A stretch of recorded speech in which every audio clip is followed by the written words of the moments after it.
We are back with our first edition in the postseason of Ahlpsn this week. Hi, everyone. TSibs with you. Joining me tonight is Ceeg and AdvancedHuman. We are bringing the game to you on Wednesday, and now we bring you Ahlpsn this week on LeagueGaming.com. Glad you're able to join us tonight. We're going to talk a bit about the upcoming games that we have in the semifinals. And talk a little bit about what we saw in the playoffs this past week. And again, Ceeg and Advanced joining me now. And, Wednesday's game, we joked about it a little bit. A bit of a defensive struggle, to say the least.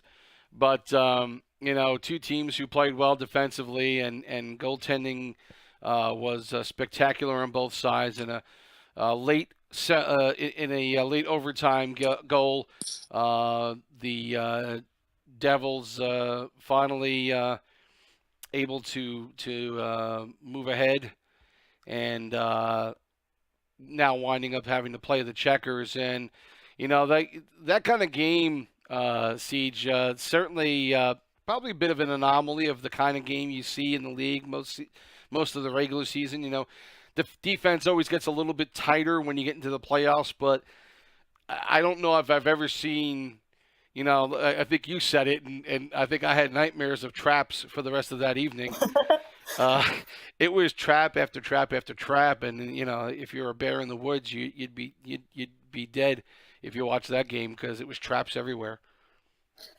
I would say in a Game 7, I definitely expect people to come out with a trap until everyone gets a little bit more comfortable, nerves are loosened. You don't really expect to see it for 5 periods, right? Which is what happened.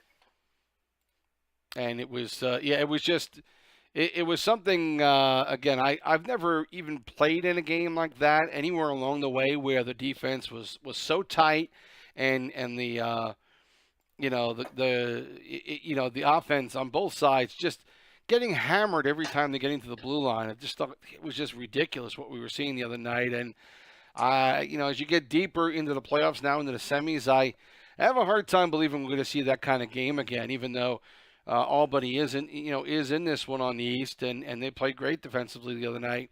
A little bit of what I saw from Charlotte in their games with Lehigh Valley, they're a team that winds up pumping the puck up the ice a lot more. So it'll be interesting to see how that plays out. We'll talk about that series in a little bit. But Advanced, it was, I think we all said it, and I think you said it several times, a really tough game to watch from a perspective of wanting to see more action going on. But I think you have to give both teams a little bit of credit for the way that they played, and the fact that neither team wanted to give in that game.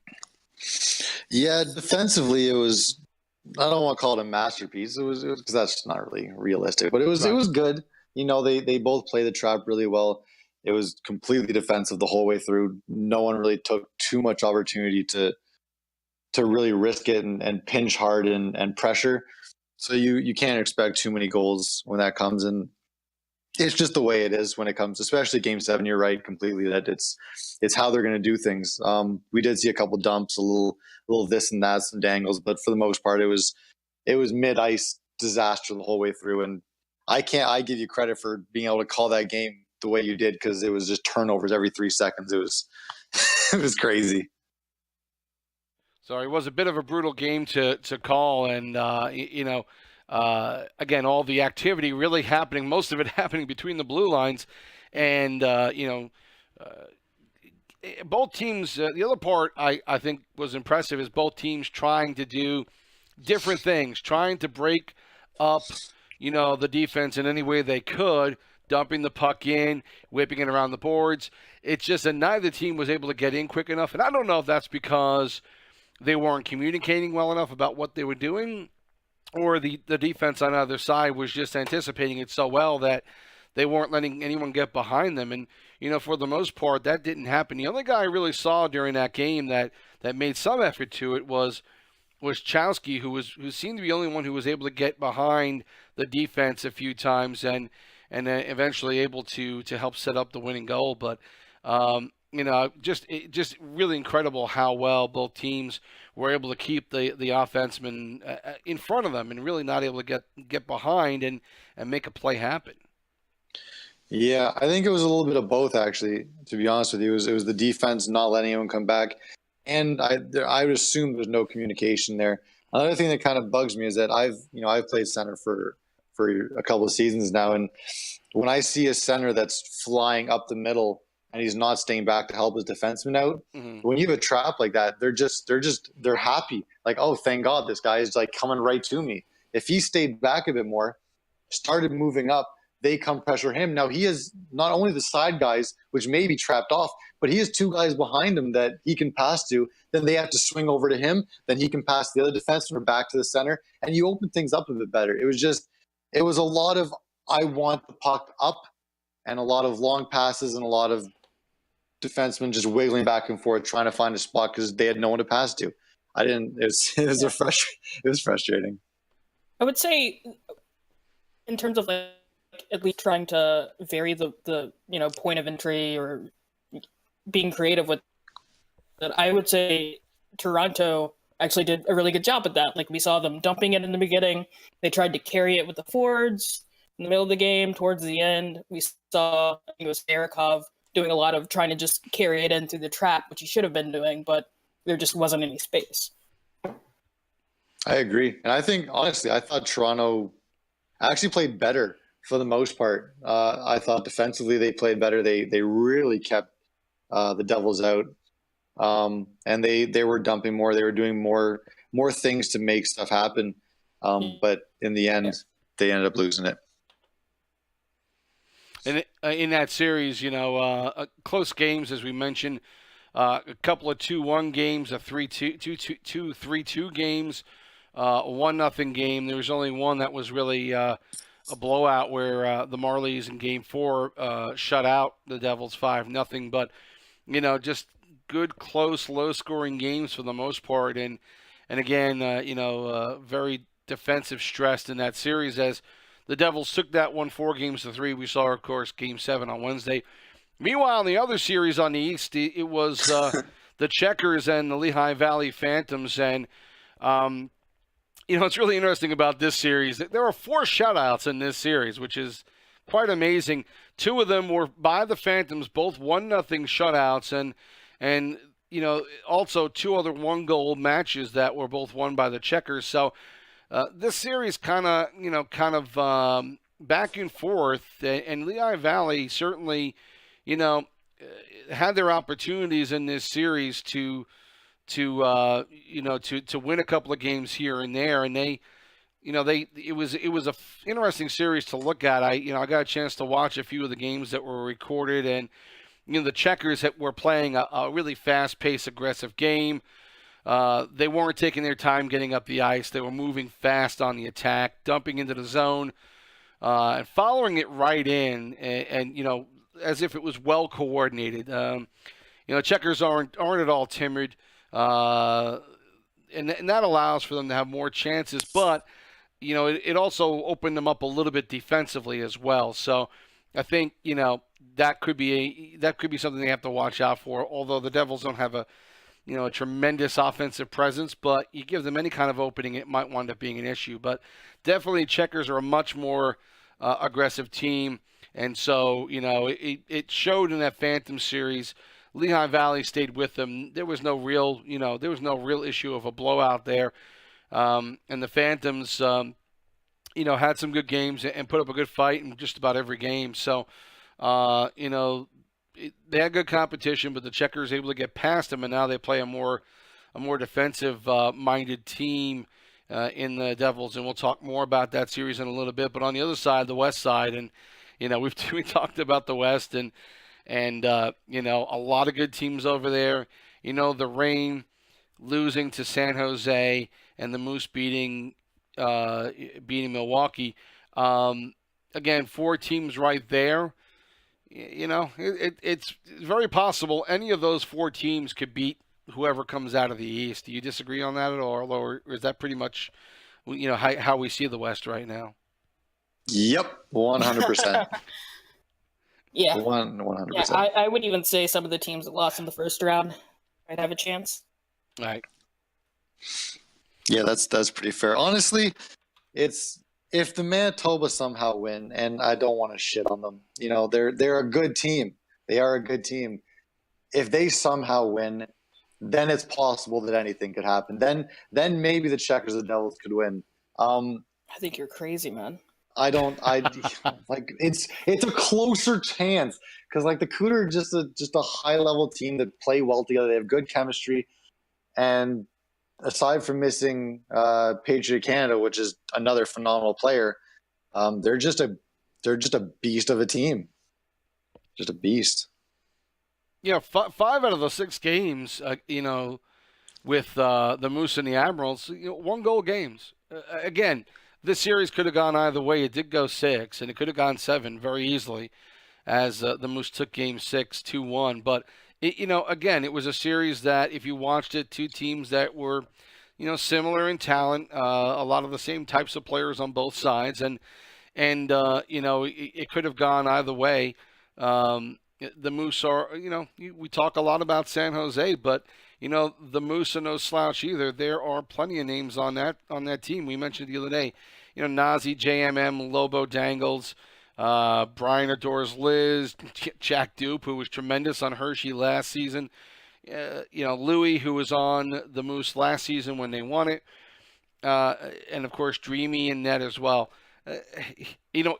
Without a San Jose team that we see with all the names on that team, we would look at these guys and say, this is a damn good team that has a chance. Oh yeah, absolutely. I feel like the Moose just don't get their due because they had to slog through that Western Central Thunderdome, essentially. Just tons of good teams came out of there. And then you've also got this Kuda Dynasty thing that's happening off to the side. So I think that's the reason we're not talking about the Moose more often than we do, because everyone is just they've got stars in their eyes looking at the Kuda. But the Moose they're not slouches. No. I feel like the Moose are like that one guy who was in the draft and everyone's like, oh man, he is good. But there's that one guy that's better. And any other year, he would have been the number 1 pick. But this one year, he's number 2. And it's just, what do you like? Yeah, you listed off some guys here, and they are good players. Their defensive core is not bad at all.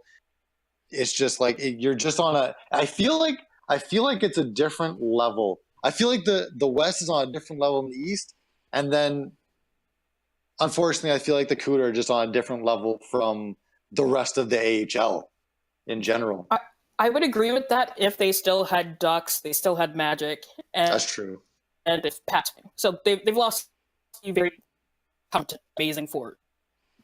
And we're still talking about them as though they're the next coming, because, they're still really good. But imagine how they'd be with those 3 players.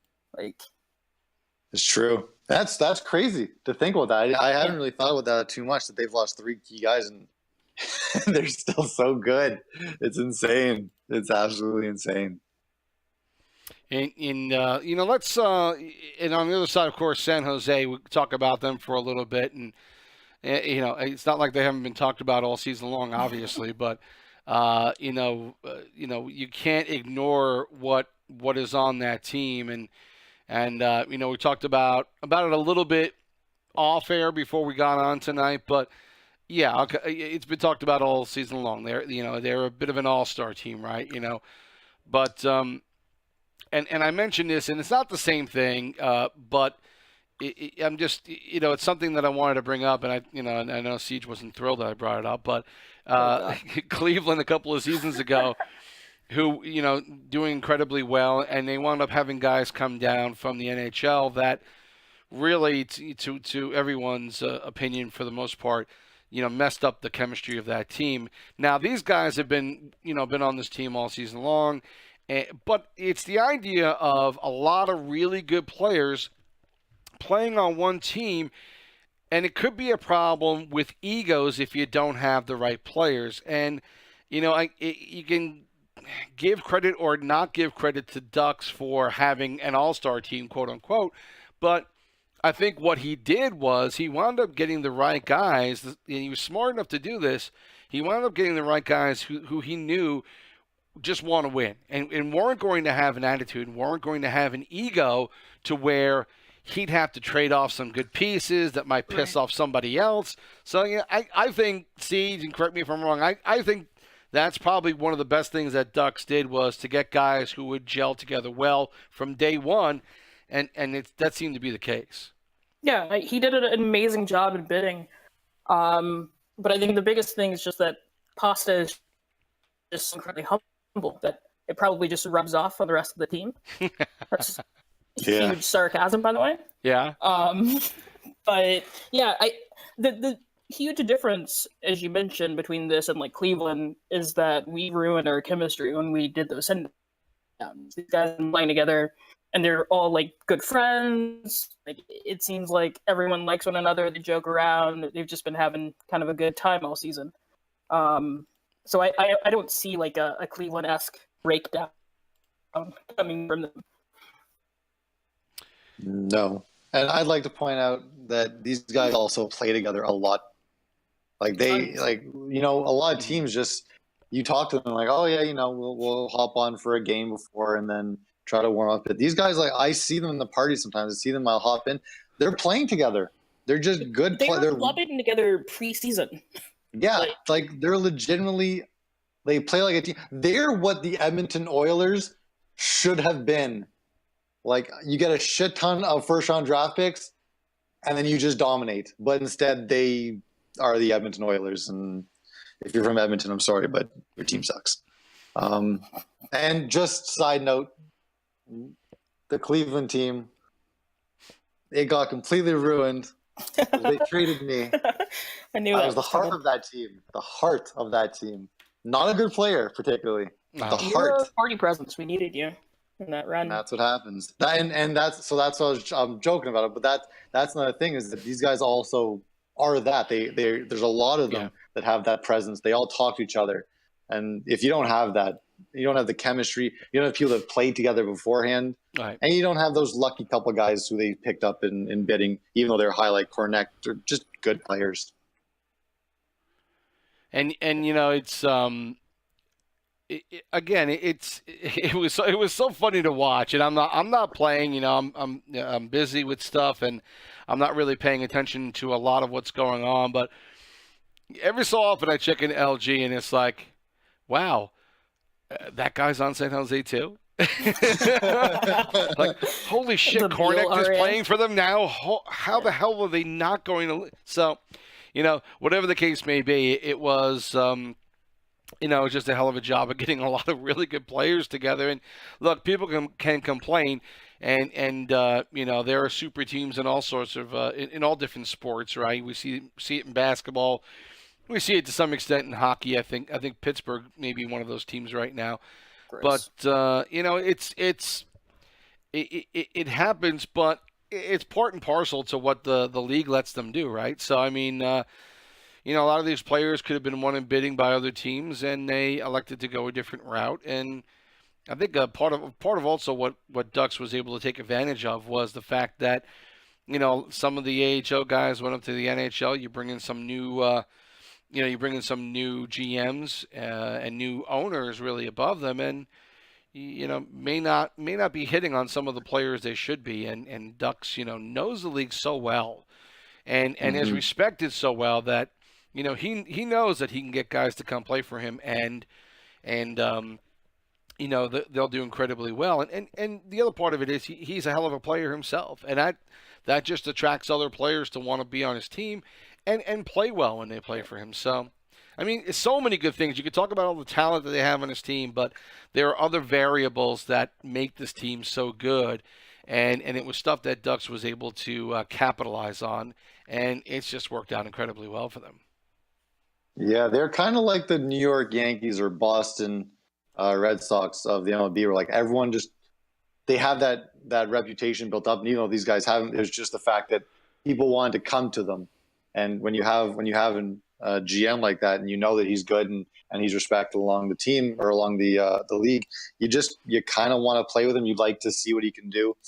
And when it comes to when you're talking about they got some guys that the other people just didn't really notice, they got those guys, and then you look and Scotch is a good player, but a $6 million guy it's just kind of crazy that people just slept. And I remember in the show box they were talking about this, and all of a sudden, like, yeah, there's a center that's going crazy high. I'm like, who's that? And it says Scotch. Goes, I'm like, wait, what? How much? Like $6 million. And it was like the sweepstakes. It was like the weirdest thing where everyone was trying to go for him. It was crazy. It was nothing. I don't think I'd ever seen anything like that late in a bidding for one specific player in one position that just like there's no one else. I think people got desperate. They were like, I need a center.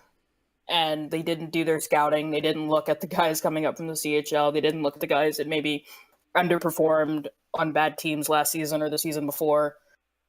And I mean, Scotch is a good player, and he's also like a really good personality. Like he's a good team guy, so everyone just went nuts for him. I know that even he didn't expect to go that high. It's kind of wild. Yeah, it's I kind of, as I saw some of the numbers for bidding, my theory was that there was a pact made amongst GMs to drink heavily during the week of bidding because there are so many of them that I say, yeah, really good player, but that much, 6 million, 6 million for some of these people, I just didn't see it. But the problem is once that market starts rolling that way, it's hard to stop it. It's like anything else. Once you start overpaying for a couple of players, and there are people that maybe some teams thought they might get, then they start panicking. And it's just like anything else. Once the panic starts, it's hard to stop it. And the overpaying just happened one after the other. You have to go in having a backup plan and also knowing, like, I really want this player, but X amount is the most that I will spend on him. Right. And that has to be a hard stop. Like, you just have to stop. Yeah. Well, that is, I mean, that is, Marks. Yeah, that is something that definitely happened for San Jose. Everything went well for them, and they wound up with this roster, and you can have the greatest forwards in the world and even a really solid defense, and then when you wind up able to throw the kind of goaltending that they're able to get out there. Gilly's actually been playing incredibly well too, but Nuo is a known solid goaltender, 5-1 in the playoffs so far this year, and nothing is surprising about that. I believe he has a shutout, he had at least one shutout in the last series. So, when you're riding players who are hot and goaltending that's just as hot, if not hotter, it just makes for an incredibly tough climb for the Moose. And we'll talk about the Moose series after we get on to we'll talk about the East now. Let's get back over to the East and try and talk about both of these series now, because I think it's it's one of those situations where maybe these teams in the East may not be able to beat the teams in the West. I don't know, but in the East they're having good matches. They're having interesting series going on there, and now it's going to come down to two teams in the Checkers and the Devils who, we've categorized them a little bit in some of the early comments that we made. But, again, they've played each other 3 times head-to-head.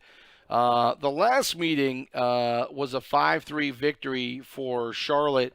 And in that matchup, there were a lot more of the teams that, a lot more of the players that we've seen from on the team that right now, Skilsey, Alexander, Stifler up front for Charlotte in that game, and Chowski, Tough Cuts, Killer up front for the Devils in that matchup. Again, a 5-3 win.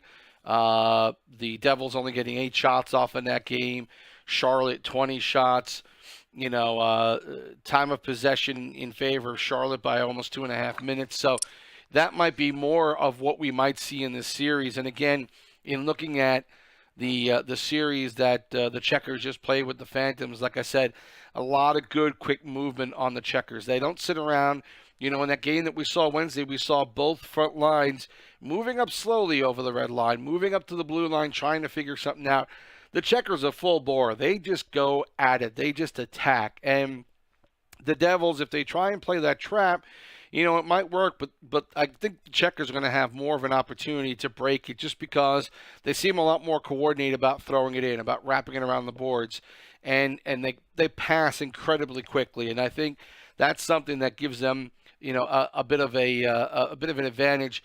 You know, the other thing for the Checkers too, you know, they've got flyers in net for you know, for most games. And they've got God of America, who's also played incredibly well too for Charlotte. So, you know, I think again, this team for the East, it's built well for the East. It's got a good defensive presence, but it also has good speed and good quick playmaking. They know how to spread out too on the ice. They don't bunch up much. They know where they need to be, and so many times in this series when I watched it, they knew how to make the cross crease. They knew how to go across the slot from one circle to the other with a pass to an open player. So, you know, you can play the trap, but I think the Checkers are going to break this a lot more than we saw the other night from the Marlies. And then the Devils are going to have to really be on their toes and watch the passing lanes, because the Checkers, to me, do a really good job of dealing with that. And to me, guys, you know, a defense that plays well and that traps well, I think once you get in the zone, it's a different story. You've got to be able to then figure out, all right, now they're past us and now they're starting to set up. And we didn't really get a feel for the Devils the other night, how well they are at doing that. And I think that's going to be a big part of whether or not they're successful. Once the Checkers do get into the zone, how well is their defense going to be in being able to stop the cross creases and stop the really good passing that these guys do in Charlotte? I got a couple things to say here. One, everything you're saying is fairly true. What bothers me the most out of all of this is that we're talking about a team in the semifinals that was a below 500 team. It's like if you start talking about this kind of stuff midway through the season or like near the end of the season before the playoffs, you wouldn't be saying any of this. It's craziness. They're an okay team. The Devils are an okay team, but they played much better during the season. If the Devils can actually trap properly the way they could or should be able to, most times you might be able to stop the Checkers. If the Checkers somehow are this amazing new team that is hoped up on steroids and is just flying through everything and scoring goals and passing crazy and making these cross creases, then it's possible they'll win it. If you look just from stats throughout the season, I know it's playoffs, you can't look the season. Sure. If you do, the Devils are better. Right. Then you watch the Devils play the Leafs or the Marlies, and you're like, what did I just watch? This is insanity. and then like the Checkers are playing well all of a sudden. It's like, I don't get it. I don't get what happened or what changed. But it's hard for me to say that the Checkers are actually going to win this just based off of what I saw throughout the season. I would also say the Checkers got to play two Eastern Atlantic teams. So that they looked good those first two rounds. But it's the Eastern Atlantic, literally the worst in the league. But I absolutely would agree they've got some offense. I would say they've got maybe a line and a half, maybe two lines that are like very offensively capable of breaking a trap and probably can make plays in the zone once they get in. They could very well give the Devils some issues. I very much hope the Devils win, rooting for them, but I could definitely see it going the other way. Two things. One, I don't know why you're rooting for the Devils. That's just gross. They're the armpit of America. And second, when it comes to Charlotte, you're right. There's definitely one line, maybe even two lines if you really want to push it. You know, they got Epic Skillsy. He's definitely a good player. Alexander's done really well. He had 80 some odd points this season. You look at defense, Boston Rules is a good player. His giveaway takeaways decently good for defensemen, and his plus minus and stuff like that. Dominator's okay. You're right. It's a line or two, and then the Devils are basically the same thing. So depending on how they match up, do you know which one has the hometown advantage? Yeah, I was actually wondering that myself. I think it is the It should be Devils, I believe. they- Yeah. It's the Devils.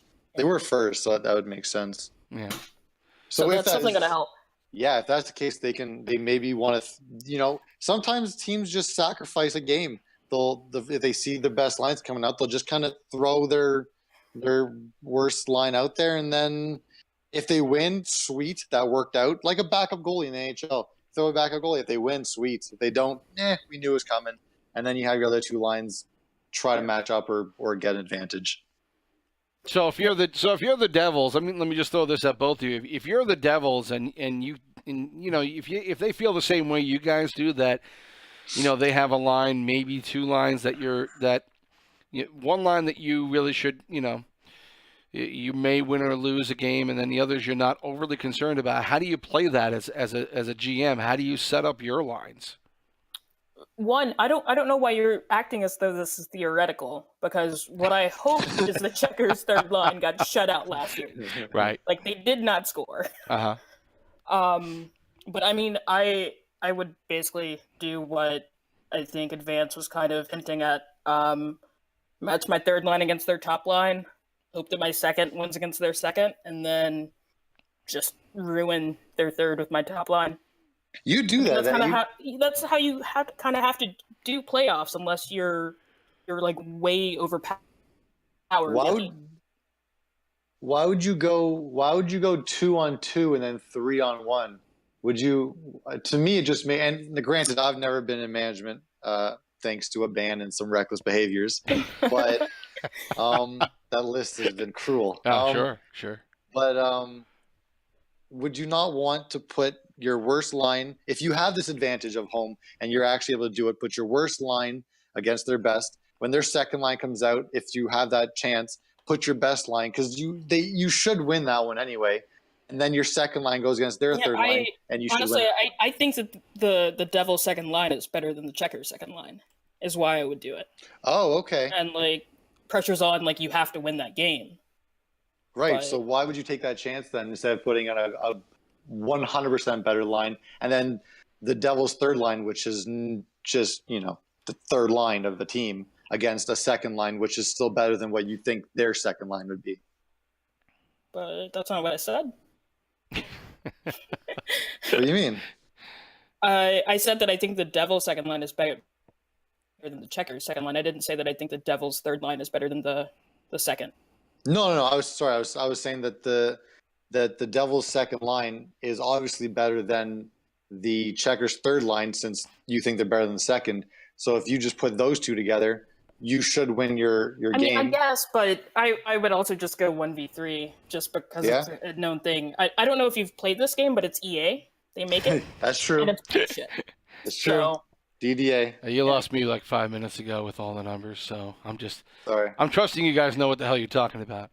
It was just positions of lines. It up as we go along. Well, I mean, Ceeg, are you saying that that's a strategy that you do no matter who you're playing? No, it depends on who you're playing, okay, and how you think your second line matches up against theirs. Yeah, I've seen a few different strategies that I know Vibes is watching us and listening to us right now, and I think back. How you like it from the bench? I just know. I think about what the Moose did last season, and he was, and I've seen other teams do that. He was one who would want to try and steal a game up front. He did it. He was successful too. Yeah. And that's that's one of those situations where if you're the Devils, and I don't know, I kind of feel I'm not worried about the season numbers. I think the Checkers probably have an overall better squad right now, total squad. I don't, to your point, I don't think the lines are that much different. I would put what I think is my third line out there for game one. I don't, if you steal a game there and you have a good chance of doing that at any point with maybe your top goaltender, I kind of feel like you might want to do that instead. True. I mean, you have to see what they're going to put out there, obviously, because if you're home, you get a chance to see what they put out, and what your availability of your players are. But I don't know. I think if the Devils have an opportunity, they may want to try and steal one in the first game, but it's a little different this year. You've got 2 games a night, Sunday, Monday, Tuesday, if it happens. And so you need to, you need to put games in there and be ready for each and every one of them. This we'll get back to making predictions on this one in the end, but I think it's a really interesting series just because it's I think these teams are pretty evenly matched, and I think from everything we saw about that trap from that series on Wednesday, I think if Charlotte has a problem with that one with their first and second line, they're going to be in trouble right away. Yeah. We're going to get going on the West here. We're going to start talking a little bit about them. And, I'm hoping to also get in here Pasta, who's going to talk to us a little bit tonight about his season and his team because, well, he does like to talk about himself. So he's very humble, incredibly humble. Incredibly humble. Yep. So hopefully we'll have him on shortly here and talk a little bit about his San Jose team and what their opportunity is and what their possibilities are. And when you've got this kind of a squad, it's easy to look past and say, well, what are we going to do for the cup? But hopefully that's not the case with these guys, and we'll find out now as Pasta joins us on the broadcast. And buddy, can you hear us? Yep. Hey, Pasta. Hey, what's up? So we've talked a lot about your team so far, and and I'll ask you a little bit. You've got so many good players on your team, so many guys who could be stars on other teams. How do all these players wind up getting along as well as they do on this team? How come you guys, seem to have no issues at all with guys having problems with one another? You guys seem to be a pretty close-knit group. Honestly, I think it's pretty easy because most of the problems you see on a team is when like a certain player that thinks he's above the level of other players he's playing with, he's gonna like lose patience and get mad. But when you're playing with really good players, I think there's no way to like not like each other, Right. It just fits well. You play your games and it's always fun. So I think that was pretty much the easy part. Is there a steroid scandal? Is there a Russia team happening right now? I don't understand how this many people of this caliber all got onto one team. I think a lot of people slept throughout the off season.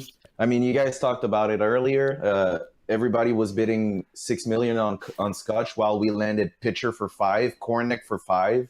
Former guy in season 4 that got 104 points, $5 million. Squid goes $8 million in the NHL, and people wonder why the Barracudas are so good. It's because the whole league let it happen. I agree. I blame all the GMs. I feel like half the GM should just be fucking ashamed of what they did in bidding, in my opinion. Like, Yeah. I don't really understand what happened. We were looking at it and literally laughing, like from how good it went for us. I was gonna ask you at what point during the bidding did you all just kind of realize, holy crap, this actually happened? Oh yeah. There was it was really like the first 2 days because people were sleeping on the players that Ducks wanted, and like I think he wanted like 1 or 2 guys, and we ended up getting so many.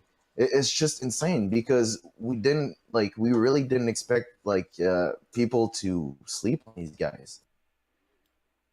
I think a lot of people just pick up their buddies. I think that's a big part of the issue. Just tried to have friendship time and weren't looking to build a quality team. Yeah, and I mean, I can understand that, but that's not how you're going to build a powerhouse, in my opinion. Right. I mean, if you want to play with your friends, go play club. Like LG is a different thing. You should be trying to build the strongest team that you can instead. Yeah. What do you think of the Moose? The Moose are really good, dude. Like when I saw their roster at the beginning of the season, I knew it was the team we were gonna have to battle by the end of the season. And I know people think they're not like a powerhouse as powerful as us, but I mean they had like crazy forwards. If you look at the paper, if Nazi and Lobo would produce as much as they did in season 4 and season 5, we wouldn't even be talking right now about Mm-hmm. this. Like it was just be two teams as powerful facing each other. I don't I know feel what like happened, but this season they just like I hope it gets better for them next season, but Next season. yeah. I feel like a lot of Yeah, people next also season. just kind of ignore the line of Duke 98 and Jared too. They have ridiculous chemistry. Oh yeah, they're amazing. We played them this season, and honestly, they should have had that win. They were dominating us, but we found a way to win. They were all over us. They're really good together. They got amazing chemistry, and to think that Jack Duke can be can be that dangerous with that hyping every time is pretty impressive, to be Mhm. honest. This guy is really good. Like he's intimidating. I think I just quit if you ever get single digit ping. I'm just done. Yeah. Oh yeah. Do you think that you're going to be affected negatively? Like obviously you're missing a couple of guys. You're missing Patriot Canada. You're missing the guy that brought you all together. Are you kind of concerned that unless you know something we don't know about Patriot, which could very well be that he might just sneak back in and not really tell anyone he's coming back? Is that going to be a little bit of a problem? It can be, but at the same time, the ECUs will be on the third line, right? And all we ask them is to get an upset. And if our two other lines work well, we don't need the upset, right? And Patriot is coming back, so Oh, we'll he do is it. coming. He'll be here for the first. Like he'll be here in time for the games. Yeah. All right, that's interesting. Oh yeah. So what are the if you obviously look at this entire roster, there's a lot of talented players on this team. Do you feel like that there is one really strong area, as far as offense, defense, goaltending? Do you think that there's one that's obvious, or do you think your guys are pretty well built evenly throughout the entire squad? We're pretty even, to be honest. I think the reason we produce so much on every single line is because we have amazing breakout, and our defense is giving us the chance to have more time on attack because they don't let the other forwards control the game. Um, so I think it's pretty much even. And I mean, I don't know if you guys saw some games this season, but our goalie actually stole some games. Mm-hmm. So we're really lucky on we're really powerful on every aspect of the game, which that's why we're breaking all the records right now. In the last game you guys played against the Moose, it was a 4-1 victory back the end of November, and that was Kornick, JCap, and Razor on the front line, and Gilly and Net. And so, it's hard for me to say who the hell is the first, second, and third line on your squad. I think they're all 1A, 1B, and 1C, quite honestly. Yeah. Uh, We never expected, like I said, we never expected to be that way, but once we looked at our roster before the season started, we pretty much asked ourselves the same thing. And then we thought about like maybe just seeing how the season goes and who gets out of it with the most success will be the first line, but then everybody pretty much had the same amount of success. Right. So it really, I guess it will really go with availability, because I think our two first lines are pretty much the same level. And then there's a line where we lost Magic earlier this season, Right. so and then we lost Ducks. So the I guess we have a third line, but they're still pretty much they have firepower there. So The loss of Ducks, obviously as a player and as a leader, there's something there on both ends to say, yeah, it was it was certainly something that didn't help your guys. But how well do you think you guys have recovered since losing Ducks? And as you mentioned, Magic. How well have you guys adjusted to those changes? Well, there was some adjustment for sure, but I think the one that get hurt the most in this situation is Magic and Ducks. Mm-hmm. Ducks did something stupid and got cut. I mean, it's unfortunate, but he did what he did. But it's really sad at the same time because he built one hell of a team, probably the best team that was ever made in AHL, and he isn't here now to get all the credit, right? And then Magic has been in the CUDA last season, and I mean he lost an unfortunate game 7, against the Moose. So it was like kind of his like redemption season, and he's not able to finish it. So that really sucks for him. Mm-hmm. And the thing is with our team right now, like how much good players we have, I don't think it can hurt us that bad. I mean, instead of winning series by 5, we'll win them by 6 or 7. That's just the difference in my opinion. It just really sucks for both of them. Yeah, I feel bad for Ducks, and I've been saying this since the beginning that he may have been doing what he was doing, but to be honest with you, it's you're only able to do what you're able to do. Every trade that goes through is the Bog's choice to either agree with it or disagree with it. So if they're just going to let all these things happen, how is it fair that you just ban them like that? Why not give them a warning and say, hey, we now notice? They got proof.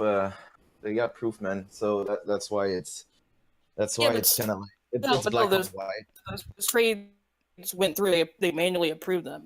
Yeah. True, but it's hard. We gotta understand too the job of the Bugs, man. It's hard to notice the intention of a player at first. But the thing I can say though is a lot of GMs do it without getting caught.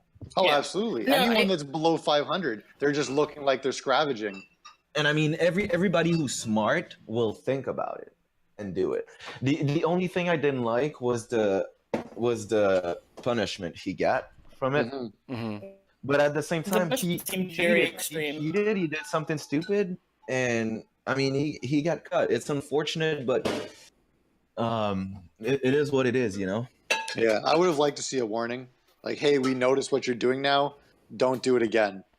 And then, I think at the point that they were notified, it was too late. Like they couldn't reverse any trades. It was after the deadline, so it was just kind of a mess. And I get that, but it's just like, as you said, really unfortunate. Yeah, they bobbled. Yeah, I understand how you guys feel. I've been really mad about this decision, but it's their league and they got a control on it. And I mean, we're having a lot of fun because of them. We got to follow their rules, and that's how it is. That's true. What do you have to concern yourself with the Moose? What do you think are one or two things that you think you guys have to pay attention to in this series? I don't think there's something in particular. I'm gonna say this though, skill wise, any team can get out of it. It's just gonna be a matter of who doesn't shit the bed, in my opinion, because both teams can get out of this series. And if people think the Moose or the Kudas are underdogs, it's just completely ridiculous because both teams are as powerful, in my opinion. And it will just be a matter of communication and who comes here to play and who is more like dedicated and tries to practice more before their games. That's my opinion, though.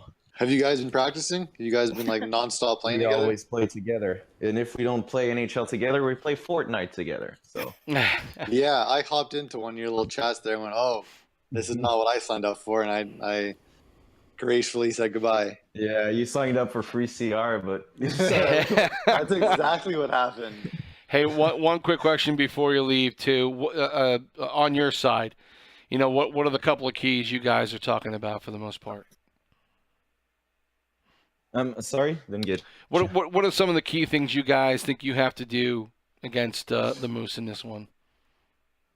Just try to I guess like at this point against a team as good as Moose is just try to notice what they do in the first period and try to adjust for the second and third. That's simple. So I think that's the best thing we can do. Yeah, just like the 30 seconds we got before the second period, we talk about what we saw in the first and then try to adjust. And that's what we've been really good at. I don't know if you guys noticed, but in season 4 Stockton and season 5 too, all our goals are in the third period because we adjust. I did notice that. Regardless of who wins between the Devils or the Checkers, if your team does beat the Moose, are you pretty much like, oh, okay, well, we just basically won this one now? In some way, yes, but you can never count a team out. Like never ever. If you do, you're gonna fucking lose in 4. These teams are there for a reason. Obviously, the West is way more powerful, but that doesn't mean anything once you reach that point. Everybody is as motivated, and I don't know. I went from like a terrible season to a MVP season, just like that. So I mean, what like there's no way another player cannot do it. You know, like they get their chance. They're gonna be motivated. They're gonna play hard, and we'll see. I hope to pull a season 4 Bears on them if I reach the 4th round. But yeah. Wow, that was a little slam on me. Thanks. Appreciate it. Well, I get it from user pick constantly in the shout box, so that's Good fine. Sibs. Listen, Pasta, thanks for joining us tonight. Good luck, buddy. We'll be calling your game Sunday night, and best of luck to you in San Jose. You don't need best of luck for me, but good luck to you in this series, and thanks for coming on. Thanks a lot, man. We're really happy to have you back. Thanks, buddy. I appreciate it. That was Pasta who joined us tonight on the weekly show here, and I tell you what, I've always liked Pasta. I've always enjoyed talking to him, and right there, you also saw somebody who showed a good deal of humility, and he's not going to shit talk at this point. He knows that they still have something to accomplish. I know a lot of people were giving him the cup in week 1, but he knows what it takes to win, and he wants to win this, and he doesn't want to let up. And I think, if San Jose is the team that I think they are, they're not going to take their foot off the gas. They're pedal to the metal the whole time, and they're going to.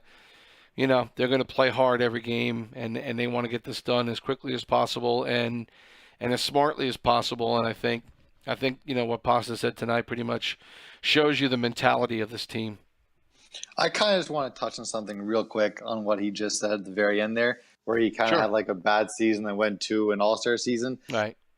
Everyone else in this league kind of has to understand what he's talking about here, which is his bad season could either be, if you're looking at his seasons, maybe 70 points or maybe the 90.1 compared to the 104 and 109. So his bad season is a fucking all-star in the East. Yeah, your bad season is still better than any season I've ever had. So well, I think we talked about this the other night too. We said we talked about Pasta and said that it's a guy who who had some issues early on with this game and struggled to figure out how he can play it the way he wants to play it. And it took him time to adjust, but he, to his credit, he was able to do it. And I think that's kind of what he's alluding to a little bit. But to your point, yeah, even struggling with the game, he plays better than, 90% of the league out there. And now he's back up to a level that I know he feels comfortable with. And you know what? Maybe if you're playing week 1 Pasta, you might be able to steal a game, but I don't think so at this point now. Even in week 1, he was doing pretty well. I will say there are plenty of people that are like super stubborn about how they play, and they're just like, I'm going to keep doing what kind of sort of worked in 16 and 17. And Pasta is not that guy. Most of the guys on the CUDA are not that guy. Right. They adjust, they figure out how to play the game, and it's just great to watch, honestly. Yeah, he kind of quarterbacks his line a bit, which is always fun. I love watching him play. It's really cool just watching how he moves and then finding people. But I never really realized until I started playing with him more, and he gave me shit right away. He's like, "Listen, I'm doing this so that you can go over there and get more space. So just do that."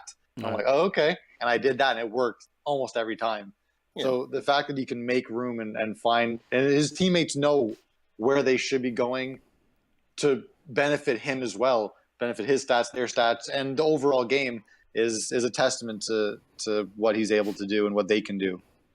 You look at the numbers on the 3 games that they played this season. Of course, San Jose with the 2-1 edge in the 3 games they played, but goals, shots, time on attack, 5-minute difference in favor of the Moose. But San Jose taking a few more penalty minutes might be something that you want to look at and say, okay, how aggressive are they going to be, and how can we maybe lure them into a few more penalties, and maybe that's something to think about.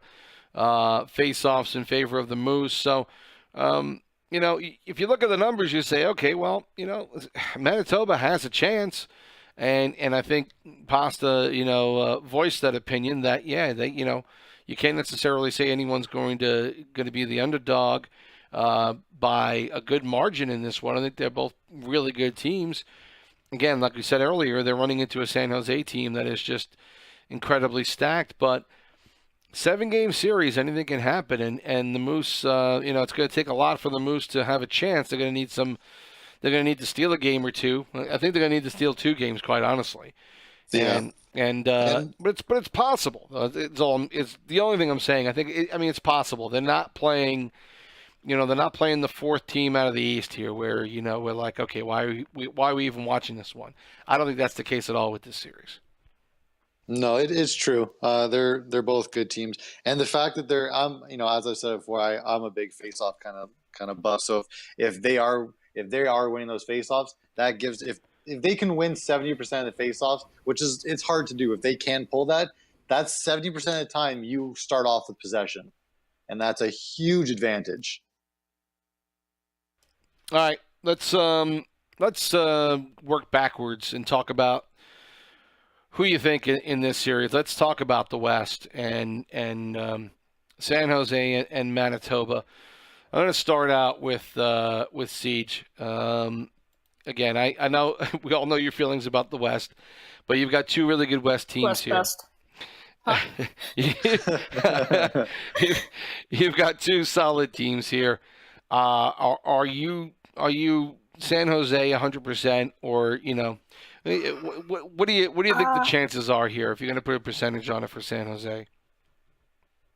It's good. So what I'm going to say is I absolutely believe the Moose can push it at 7, and anything can happen at Game 7, but I still give the edge to Cuda.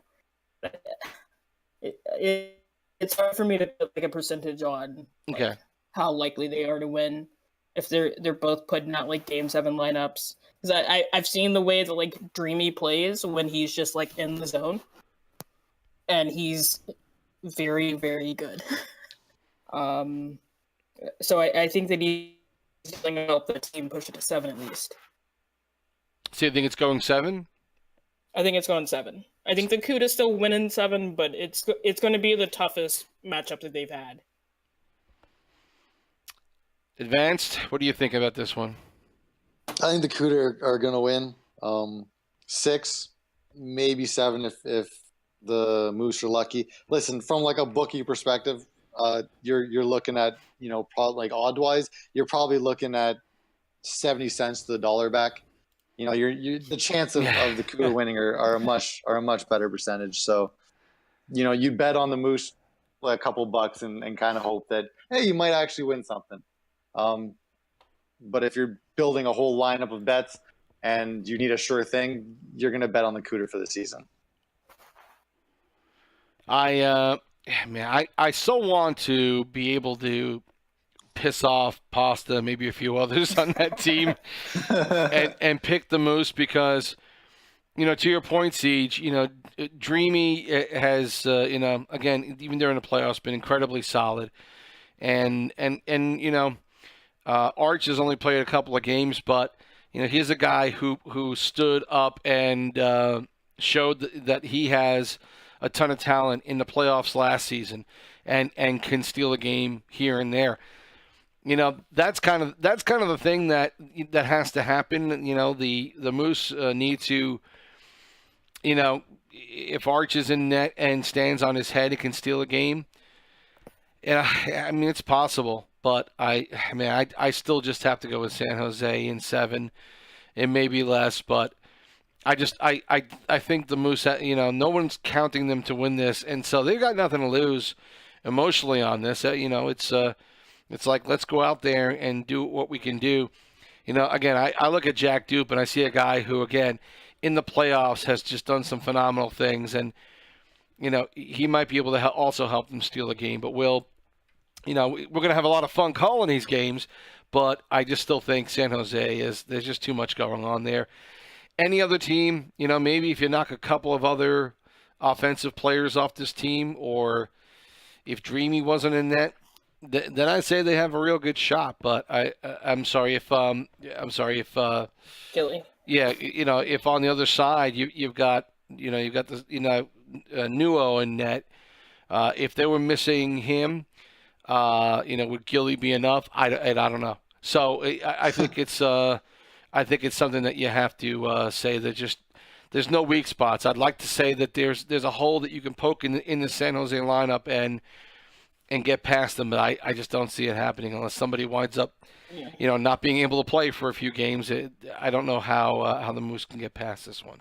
Yeah, we definitely spend a lot of time talking about the CUDA forwards, and completely ignoring the fact that they have like 3 solid lines of defensemen and then 2 great goalies. Like they just don't have a weakness, and it's just disgusting. Yeah, they've got last year's. I have to say this, or else I'll get upset. They have last year's playoff MVP, Jay Beal.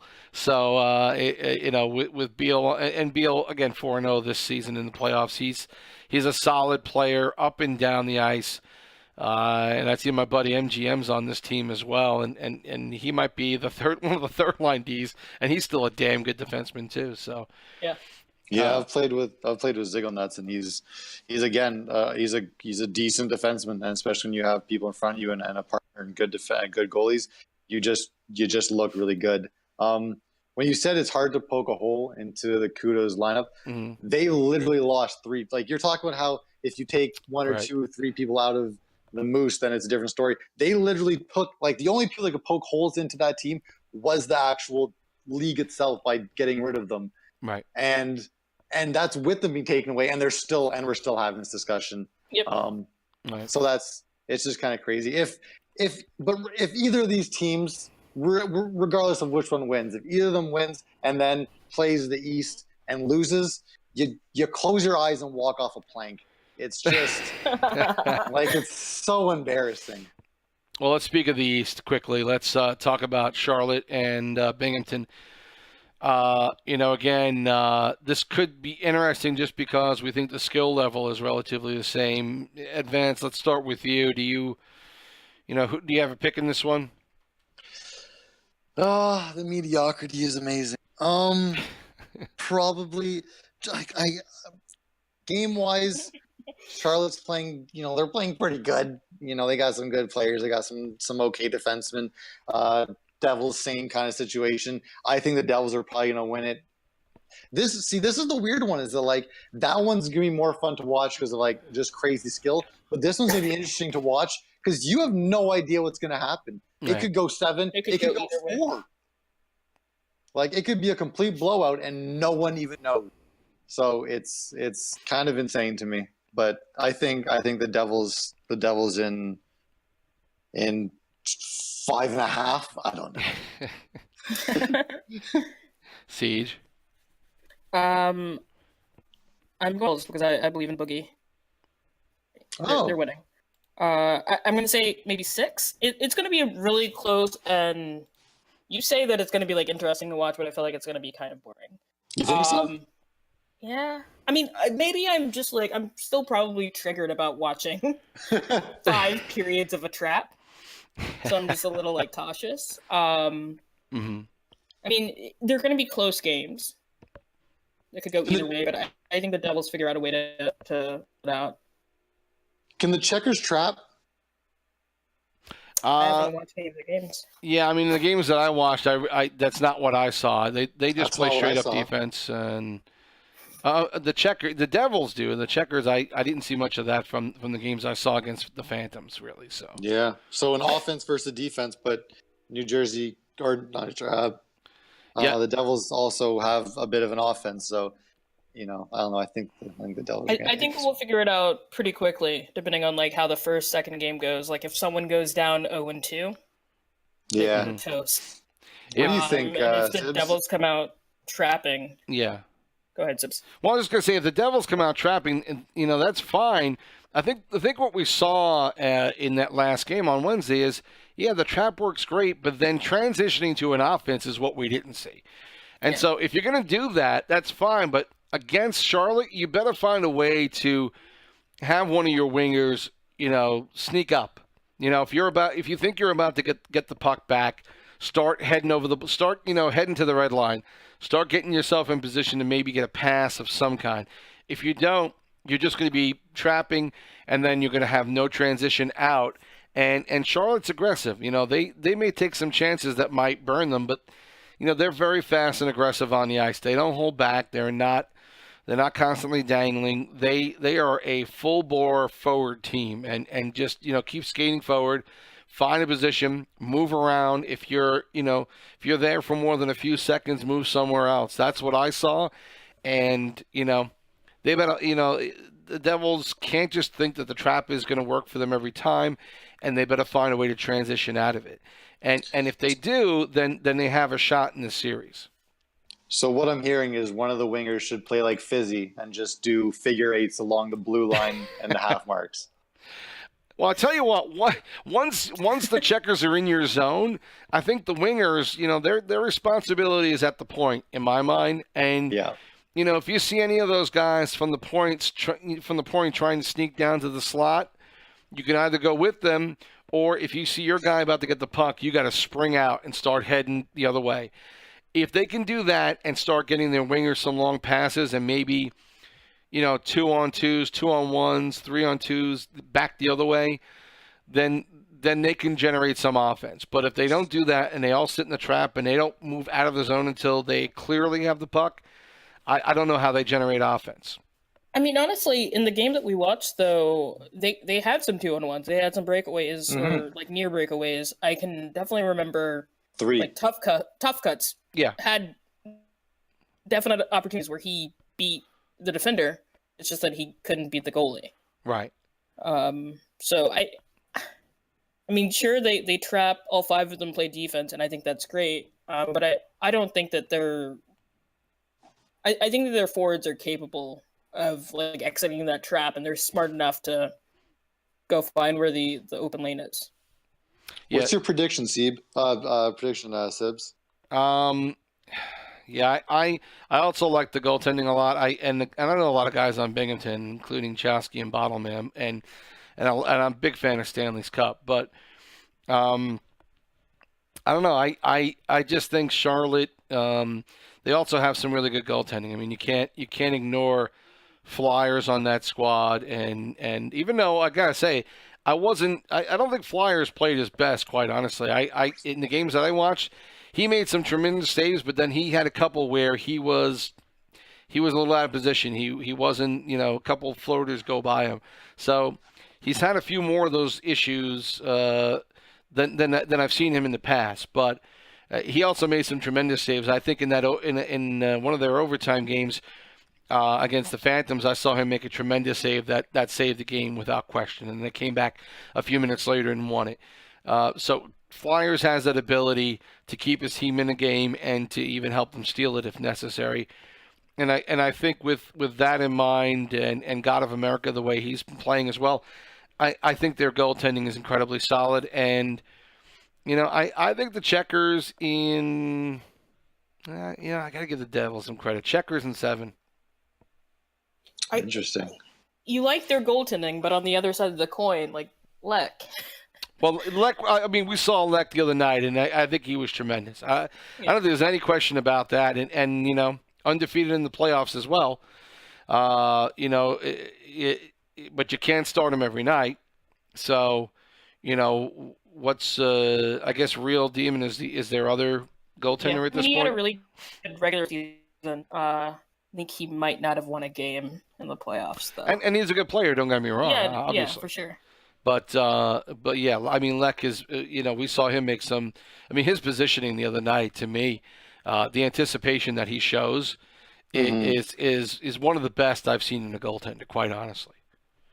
So yeah, I mean, I could see Binghamton winning this one, sure, but I don't know. I got to see a little more offense out of them for me to think that they have a shot, and I see it out of Charlotte, quite honestly. Okay. Well, they were a first place team in the season for their division anyway. Right. So. Little caveat there. Well, we're actually second until the baby sins got screwed. Oh, your team's poo.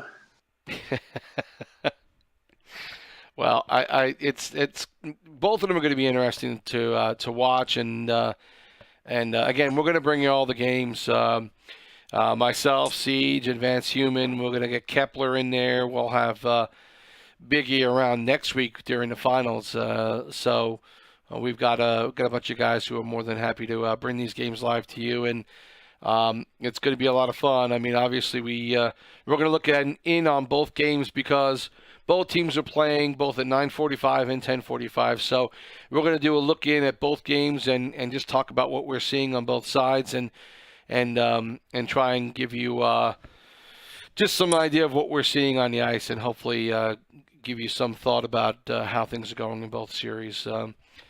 I'll give Advance a chance for any final thoughts here before we sign off on these series. What do you think we have coming up here? How do you see these semifinals compared to some of the others you've seen in past seasons? A more dominating one team than the rest. I always kind of somewhat feel like the West is better than the East. I don't know why, and sometimes it's not true. It just kind of feels like it. So I think for the most part, it's probably going to be CUDA for the finish. Has the CUDA become the new Heat? Like I remember, I always listened to your podcast. It was like the Heat was all you talked about. Yeah. I feel like that's what's just happened. Maybe. Well, a little bit. No comments? Well, first of all, I can only get passed on, so it's not my fault. I couldn't find anybody else to come on and do the show today. So, yeah, a little bit. It's funny you say that because I was kind of feeling that as we were talking for about 10 straight minutes about them. So yeah, me too. I could almost sense that Ceeg was like, oh boy, here we go, Stockton Heat all over again. But yeah, it was. Well, look, they're a team that everyone's been talking about since week one. So. And they're the team everyone expects to win, and of course you're going to talk about them a good deal. But it's that's going to be a fun one to watch. I mean, I think, like you said, for the talent level and for the level of play that we're going to see, I think we're going to have a blast watching those games. And it's going to be, a lot of people think this is the final. Well, we'll see how that works out in the end. But two incredibly good teams who have a ton of talent. It's how can you not want to see this one? Yeah. So, Sibs, your response should have been when people complained about you talking about the monsters all the time. Your response then was listing all of the stats that we were number one in and telling them to shut up. Yeah, so exactly. That's all that you should have said. Yeah, and to be fair, there's only 4 teams left to talk about. So, True. Right. If there's the whole season, maybe something we'd be able to move around, but it's the final 4 and they're the best. So final thoughts. CUDA's probably going to win. Devils are probably going to win. CUDA's going to beat the Devils. Ceeg, go back to Florida. Wow. Oh, yeah. No, thank you. I'm coming back home next season. Just wait. No. You management? I'm going to bid $6 million on you. So just get ready. God damn it. And then you'll be stuck for him for a season. Just wave him. I'm just going to make sure I'm playing your position just so you can't play with me. Oh, that's so mean. I know. Ceeg, final thoughts before we close this out? I mean, exactly what he said. CUDA win. I think it's going to be much closer than a lot of people think. It's going to go game 7. I'm really rooting and hoping for the Devils to win, hopefully in 6. And then, unfortunately, they're just going to get stopped in the finals. But it happens. Getting to the finals? Is that what you're saying? That's what happens? When they get to the finals and play the CUDA or even the Moose. Okay. It's not going to be pretty. CUDA, don't let me down. All right, don't make me look like an idiot here. there's a lot of pressure. I don't know if you guys are familiar with this. There's a lot of pressure with being in the finals. And so, I'm not familiar with it at all, yeah, Sibs. No, I don't even know what you're talking exactly why I said choked it. much earlier in the playoffs. That's exactly why I said it. All right. Well, listen, guys. Thanks for helping me out tonight. I appreciate it. Yeah, no problem, man. It was fun. Ceeg, Advanced, helping us out with the broadcast tonight. Glad you guys tuned in for it. And that's it for AHL PSN this week. Hope you enjoyed it. We will be on Sunday night to bring you the games live at 9:45. We'll go on the air at about 9:30 for the pregame to talk about the upcoming matches and then bring you the games live as they happen. AHL PSN this week wraps it up. TSibs saying so long. We'll talk to you on Sunday night.